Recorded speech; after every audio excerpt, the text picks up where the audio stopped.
औज़ बिल्लाहि मिनश शैतानिर रजीम। बिस्मिल्लाहिर रहमानिर रहीम। अस्सलामु अलैकुम। मुअज़्ज़ज़ सामीन कराम, आज हमारे पास एक सवाल आया है कि क्या रोज़े की हालत में इंसान बाल काट सकता है, नाखून काट सकता है? तो चलते हैं इस सवाल के जवाब की जानिब। सामीन कराम, इस सवाल का जवाब इस तरह है कि जी हाँ, रोज़े की हालत में इंसान बाल भी काट सकता है, तेल भी लगा सकता है, नाखून भी काट सकता है, कंघी भी कर सकता है और अगर गर्मी की शिद्दत ज्यादा हो तो गुस्ल भी कर सकते हैं। इन तमाम कामों से रोजे पर कोई असर नहीं पड़ता। रोजे की हालत में ये सब काम आप कर सकते हैं।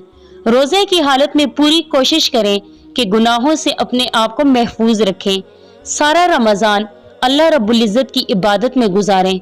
रमजानुल मुबारक की एक एक घड़ी सोने, चांदी और हीरे से भी कीमती है, लिहाजा इन घड़ियों को जाया न करें, इनको अल्लाह रब्बुल इज़्ज़त की इबादत में गुजारें। अल्लाह रब्बुल इज़्ज़त हम सबको नेक अमाल करने की तौफीक अता फरमाए। आमीन सुम आमीन। वीडियो को लाइक और शेयर करें। मजीद अच्छी और इस्लामिक वीडियो के लिए हमारे YouTube चैनल नूर पॉइंट को सब्सक्राइब करें। शुक्रिया। अल्लाह हाफिज।